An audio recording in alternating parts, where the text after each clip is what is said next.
I'm a happy bloke. Just picked up my bolts from Zinc plating and they look amazing. I reckon I might have to get every bolt I've got done.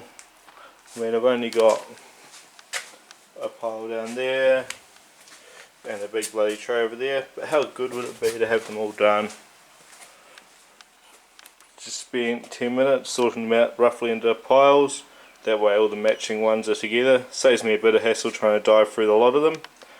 So I've got the diff, just got a heap of the same castle nuts.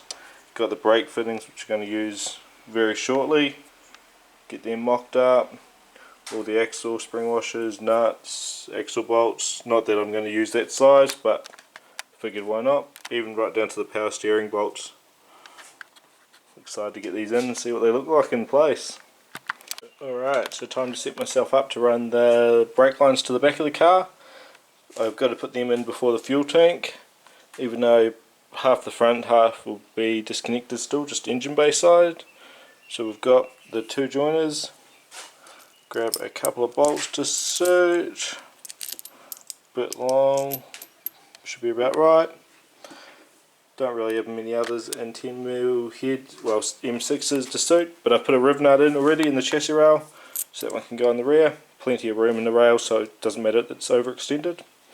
So we'll get that up in place.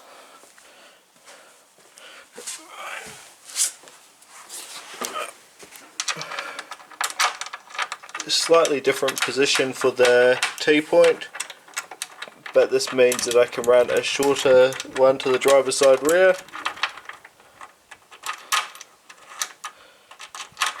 You can see I've missed a couple of spots in the rails. They've only got a light dusting with the undercoat, but that's alright. It's still covered more than it was factory, so that's fine.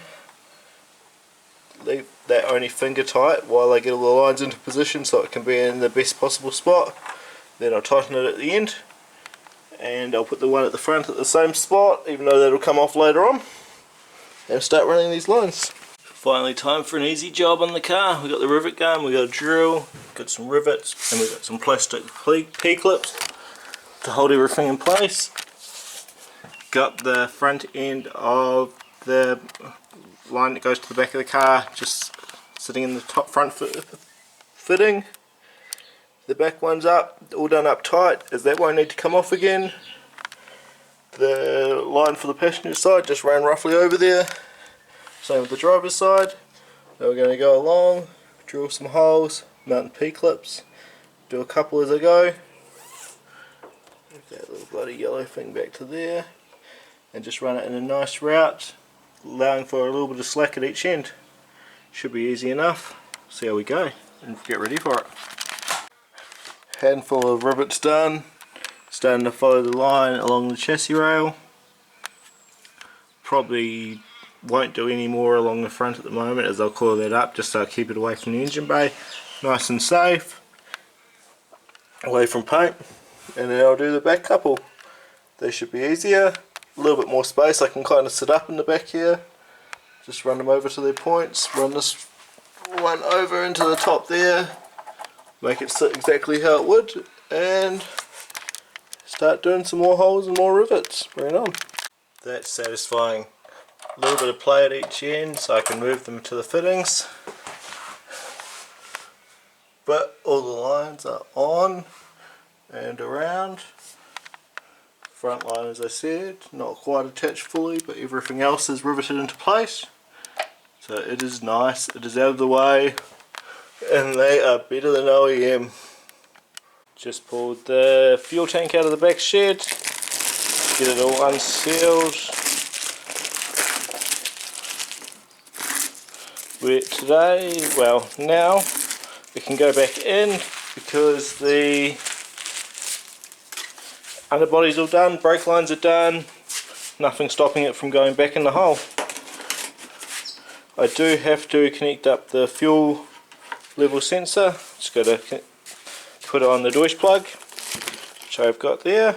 Then the fuel pump hanger can slot in, easy as.